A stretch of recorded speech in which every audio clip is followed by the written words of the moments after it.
रोजाना सबसे पहले मन्नत सीरियल देखने के लिए हमारे चैनल को सब्सक्राइब करें। एपिसोड के स्टार्टिंग में हम देखते हैं दुआ दौड़कर नीतू के पास आती है और बोलती है, नानी माँ जल्दी चलो, अगर किसी ने देख लिया ना तो मेरी पिटाई हो जाएगी।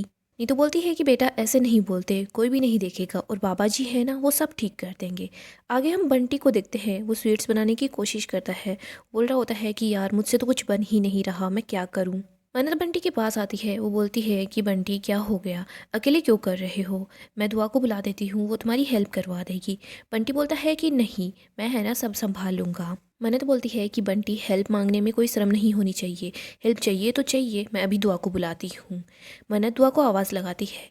इधर बंटी सोच रहा होता है कि अगर मन्नत आंटी ने बाहर जाकर देख लिया ना तो दुआ यहाँ नहीं है, मन्नत आंटी को सब पता चल जाएगा। और अगर इस बार दुआ है ना मेरी वजह से पकड़ी भी गई ना तो मैं तो गया काम से। इधर मन्नत बोल रही होती है कि ये दुआ कहाँ चली गई है। मन्नत बाहर की तरफ जा रही होती है, तभी बंटी बोलता है कि छिपकली। मन्नत बोलती है कि कहाँ पर है, मुझे तो नहीं दिख रही। मन्नत जल्दी से हट जाती है। इधर धैर्य बोल रहा होता है कि मन्नत जी मैं बाहर जा रहा हूँ, थोड़ी देर में वापस आ जाऊँगा। धैर्य भी घर से निकल जाता है। इधर मन्नत के पास किसी का कॉल आता है। मन्नत बोलती है ठीक है, आलू के पराठे हो जाएंगे। मन्नत बंटी को बोलती है कि बंटी छिपकली कहाँ पर है। बंटी बोलता है कि वो है ना खिड़की से चली गई। मन्नत बोलती है बट मैंने तो देखी ही नहीं। बंटी बोलता है कि मैंने देखी है और सच्ची में वो चली गई है, आप बस आराम से आलू के पराठे बनाओ। आगे हम यशिका को देखते हैं, वो अपने भाई से बात कर रही होती है। उसका भाई बोल रहा होता है कि कॉन्ग्रेचुलेशन दी, आप जल्दी है ना मिसेस विक्रांत सलूजा बनने वाली हैं और मैं उनका बन जाऊंगा साला।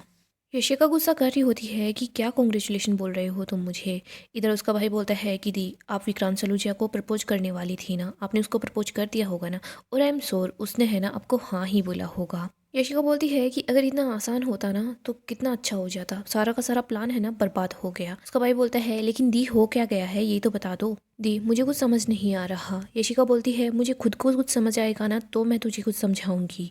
मैं है ना विक्रांत को प्रपोज करने वाली थी, लेकिन एन वक्त पर है ना वो टेढ़ी औरत आ गई, वो मन्नत है ना पता नहीं कहाँ से यहाँ टपक पड़ी। ऊपर से वो शैतान बच्चा वो बीमार पड़ गया। मैं तो उस बच्चे से तंग आ चुकी हूँ, मेरा सारा प्लान फ्लॉप हो गया। तुम्हें पता है क्या, उस यूवी के पीछे है ना मुझे नौकरानी बनकर घूमना पड़ रहा है, और उसका जो बड़ी है ना वो आशिक की तरह घूम रहा है उस मन्नत को ढूंढते ढूंढते। और उस विक्रांत को है ना मन्नत के हाथ के बने हुए खाने का टेस्ट है ना आज तक मालूम है। यशिका पीछे मुड़ती है तो वो सामने कुमार को दिखती है। यशिका बोलने लग जाती है कि मैं यूवी की वजह से है ना काफ़ी ज़्यादा स्ट्रेस्ड हूँ, लेकिन मैं सब कुछ हैंडल कर लूँगी।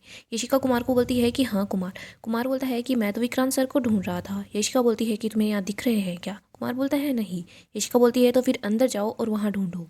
यशिका का भाई बोल रहा होता है कि दी आपको है ना थोड़ा बहुत केयरफुल रहना होगा, आप इनके सामने कितनी ज़्यादा अच्छी बनी हुई है, प्लीज़ इनको पता ना लग जाए। यशिका बोलती है कि मैं है ना ये एक्टिंग करते करते थक चुकी हूँ, अब मुझसे ये नहीं हो पाएगा।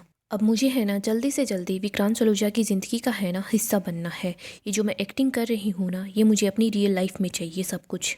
यशिका का भाई बोलता है कि दी आप बोल रहे हो कि विक्रांत की लाइफ में है ना मन्नत वापस आ चुकी है। विक्रांत आपका जब तक ही था जब तक मन्नत उसकी लाइफ में नहीं थी, लेकिन अगर मन्नत वापस आ गई है ना तो विक्रांत मन्नत के पीछे पीछे ही जाएगा। यशिका बोलती है कि विक्रांत है ना मन्नत से भी मिल लिया है, उसकी बेटी से भी और उसके पति से भी। यशिका का भाई बोलता है कि दी मुझे कुछ समझ नहीं आ रहा है कि ये सब कुछ क्या है। यशिका बताती है कि पहले है ना मुझे बहुत गुस्सा आ रहा था कि मन्नत है ना विक्रांत के सामने आ गई है, लेकिन अब मैं बहुत ज़्यादा खुश हूँ। वो मन्नत है ना मेरे और विक्रांत के बीच का कांटा नहीं बनेगी, क्योंकि मन्नत को ऐसा लगता है कि मैं और विक्रांत है ना हम दोनों पति पत्नी हैं और यूवी है ना हमारा बच्चा है। तो मन्नत तो अपनी लाइफ में खुश है और इधर विक्रांत को भी ऐसा लग रहा है कि मन्नत है ना मूव ऑन कर चुकी है।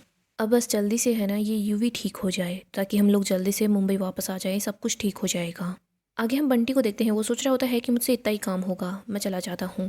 बंटी मन्नत को बता देता है कि मन्नत आंटी मैं जा रहा हूँ। बंटी वहाँ से चला जाता है। इधर मन्नत सोच रही होती है कि बंटी ऐसे बिहेव क्यों कर रहा है, मुझे लग रहा है कि ये कुछ छुपा रहा है या ये कोई शैतानी करने वाले हैं। रोनी वहाँ आता है। रोनी बोलता है कि ये लोग क्या ही शैतानी करेंगे। मन्नत बोलती है कि देखो पहले है ना दुआ बाहर चली गई, वो बोली कि मुझे खेलना है, लेकिन फिर बंटी यहाँ पर था, बंटी ने मुझे बोला कि छिपकली है छिपकली है छिपकली है, लेकिन मुझे तो कहीं भी छिपकली नहीं दिखाई दी, और बंटी इतना चिल्लाता है और दुआ अंदर नहीं आई, ये पहली बार हुआ है। मैं एक बार है ना दुआ को देख कर आ जाती हूँ। रोनी बोलता है कि रिलैक्स करो, वो है ना खेल रही होगी। मन्नत बोलती है लेकिन फिर भी तसल्ली के लिए एक बार देख तो लूँ। मन्नत बाहर की तरफ आती है, वो दुआ को आवाज़ लगा रही होती है।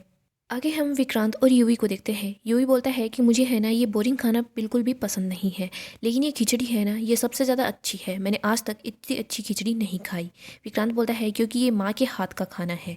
यूही बोलता है कि माँ के हाथ का खाना, बट मेरी मीमो है ना, वो तो कभी भी किचन में नहीं जाती। उनको तो बस शॉपिंग करना पसंद है, सेल्फीज लेती रहती है, पार्टीज करती रहती है। विक्रांत बोलता है कि तुम्हारी मीमो ऐसा नहीं करती, लेकिन है ना स्पेशली सारी माएँ है ना ऐसा ही करती है, अपने बच्चों के लिए खाना बनाती है। यूही बोलता है बट इसमें स्पेशल क्या होता है? विक्रांत बोलता है कि प्यार, माँ के हाथ का प्यार। विक्रांत यूही को बोलता है कि जब माँ है ना अपने बच्चे के लिए खाना बनाती है ना, तो वो सबसे पहले प्रे करती है कि उसका बच्चा है ना ये खाना खाकर स्ट्रोंग हो जाए, बिल्कुल ठीक रहे। याद रखना, आप कभी भी किसी भी माँ के हाथ का खाना खाओगे ना तो पेट भर जाएगा। यूही बोलता है बट मन नहीं। विक्रांत बोलता है कि हाँ। इधर हम दुआ और नीतू को देखते हैं, वो दोनों होटल में पहुंच जाती है। तो नीतू को बोलती है कि नानी माँ, विक्रांत सलूजा सर है ना यही होंगे, मैं अभी है ना इस आंटी से पूछ कर आती हूँ, आप कहीं जाना मत। इधर नीतू बहुत ज़्यादा खुश हो रही होती है, वो सोच रही होती है कि इतने सालों बाद है ना मेरा पुत्र मुझे गले लगाएगा, सब कुछ ठीक हो जाएगा। इधर हम विक्रांत को देखते हैं, विक्रांत बोल रहा होता है कि 8 सालों बाद है ना मैंने ऐसी खिचड़ी खाई है, मेरी माँ है ना बिल्कुल ऐसी ही खिचड़ी बनाया करती थी। विक्रांत को नीतू की याद आती है। यूँ ही बोलता है कि सच में विशाखा दादी इतनी अच्छी खिचड़ी बनाती है, उन्होंने मुझे तो कभी ऐसी खिचड़ी नहीं खिलाई। विक्रांत बोलता है कि वो तो मैं उनसे बात करूंगा, अभी मैं है ना तुम्हारे लिए नारियल पानी लेकर आता हूँ। विक्रांत बाहर की तरफ आ जाता है। इधर नीतू विक्रांत को ही देख रही होती है। नीतू विक्रांत का नाम पुकारती है, वो उसको देखकर काफ़ी ज़्यादा खुश हो जाती है। इसके बाद वो व्हीलचेयर से उठने की कोशिश करती है। नीतू को पुराने दिन याद आते हैं। इसके बाद नीतू व्हीलचेयर से उठ जाती है, विक्रांत को देख रही होती है, विक्रांत का नाम पुकारी होती है, उसकी तरफ धीरे धीरे करके आगे बढ़ती है। इधर दुआ देखती है कि उसकी नानी है ना वो व्हीलचेयर से उठ गई है।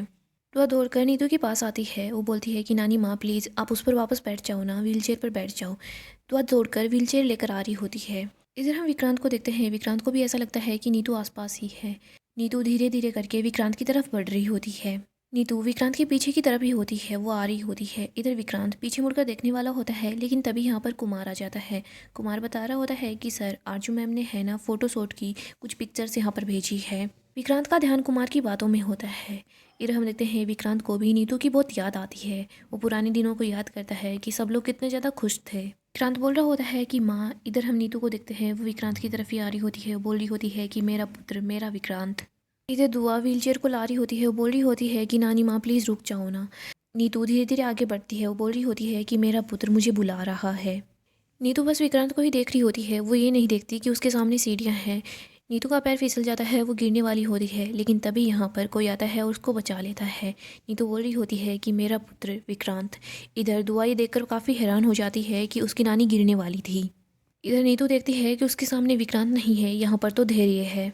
दुआ भी देख लेती है कि बाबा यहाँ पर आ गए हैं। नीतू विक्रांत को ही देख रही होती है। विक्रांत पीछे मुड़कर देखता है, लेकिन वहाँ पर कोई नहीं होता। वो इधर उधर नीतू को ही ढूंढ रहा होता है, लेकिन उसको नीतू कहीं दिखाई नहीं देती। विक्रांत सोच रहा होता है कि ये मुझे क्या हो रहा है, यहाँ पर तो कोई भी नहीं है, लेकिन फिर भी मुझे ऐसा क्यों लग रहा था कि मोम यहीं पर थी। आगे हम नीतू को, धैर्य को, दुआ को, तीनों को साथ देखते हैं। इसके बाद हम थोड़ी देर पहले का सीन देखते हैं। यहाँ पर दुआ नीतू को लेकर घर से निकल रही होती है। तभी धैर्य देख लेता है कि दुआ है ना वो नीतू को लेकर कहीं जा रही है। धैर्य ही सोच रहा होता है कि दुआ और नीतू आंटी कहाँ जा रहे हैं। आगे हम फिर से प्रेजेंट का सीन देखते हैं। धैर्य बोलता है कि दुआ आपको पता है ना कि आपने क्या किया है, इधर आओ मेरे पास। धैर्य बोलता है कि आपने ये क्या किया, मैंने आपको समझाया है ना कि आप घर से निकलो ना तो उससे पहले किसी न किसी को इन्फॉर्म जरूर करना, मैंने आपको ये बात समझाई है ना। तो आप बोलती है कि हाँ। तो आप बोलती है कि सॉरी बाबा, पर नानी माँ है ना।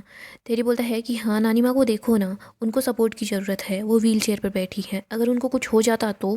धैर्य बोलता है अगर नानी माँ को कुछ हो जाता तो आप बोलती है कि सॉरी बाबा, लेकिन नानी माँ ने ऐसा बोला कि वो विक्रांत सलूजा सर को जानती है, वो बुरे इंसान नहीं है, और हम लोग है ना उनसे फ्रेंडशिप कर लेंगे ना तो वो मुझे कंपटीशन में भी पार्टिसिपेट करने देंगे।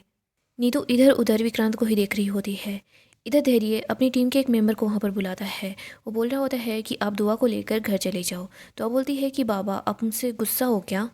धैर्य दुआ को बोलता है कि बाबा है ना आपसे कभी गुस्सा नहीं हो सकते, आपको पता है ना कि बाबा आपसे कितना प्यार करते हैं, लेकिन आपने जो किया ना आज, वो आज बाबा को बहुत बुरा लगा। अब आप बड़े हो गए हो ना तो आपको भी अच्छे से समझना चाहिए कि क्या सही है क्या गलत है।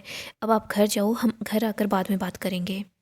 दुआ वहाँ से चली जाती है। इधर धैर्य नीतू के पास आकर बैठता है, उसको बोलता है कि नीतू आंटी अगर आप गिर जाती, आपको चोट आ जाती, तो दुआ आपको कैसे संभाल पाती। नीतू आंटी आप सुन रही है ना, आपको कुछ हो जाता तो। नीतू बोलती है कि कुछ नहीं होता, अगर कुछ हो जाता ना तो मेरा विक्रांत यहाँ पर है मुझे संभालने के लिए। विक्रांत अपनी मोम को इस हालत में देख कर ना वो अपना गुस्सा, नाराज़गी सब कुछ भूल जाता। गाइस डेली अपडेट के लिए आप हमारे चैनल को सब्सक्राइब करें, साथ ही साथ वीडियो को भी लाइक कर दें। नेक्स्ट एपिसोड काफ़ी धमाकेदार होगा। नेक्स्ट एपिसोड में हम देखेंगे नीतू धैर्य को बोलती है कि आज है ना, मुझे कोई भी नहीं रोक पाएगा। मैं विक्रांत को सारा का सारा सच बता दूंगी। मैं विक्रांत को बता दूंगी कि दुआ है ना। तभी मन्नत सामने आ जाती है। मन्नत बोलती है कि दुआ सिर्फ मेरी बेटी है। मन्नत नीतू को बोल रही होती है कि आप विक्रांत सलूजा को कुछ भी नहीं बताएंगी। मैं आपके सामने खड़ी हूँ, आप भी उनको कुछ भी नहीं बता सकती। उनको कुछ भी पता नहीं चलना चाहिए। वो अपनी लाइफ में आगे बढ़ चुके हैं, वो बहुत खुश हैं। माँ आप समझने की कोशिश क्यों नहीं कर रही? उनका एक बेटा भी है और उनके साथ उनकी वाइफ भी है। मुझे उनकी लाइफ में वापस नहीं जाना और मैं नहीं चाहती कि वो हमारी लाइफ में लौट कर आए। धैर्य तो नीतू को नहीं रोक पाता, लेकिन यहाँ पर मन्नत आती है और मन्नत ही नीतू को रोकती है। वो बोलती है कि माँ आप उनको कुछ भी नहीं बताएंगी। दोस्तों नेक्स्ट एपिसोड काफ़ी ही ज़्यादा धमाकेदार होगा। अगर आपको अपडेट जानना पसंद है तो हमारे चैनल को अभी सब्सक्राइब करें, साथ ही साथ वीडियो को लाइक भी कर दें।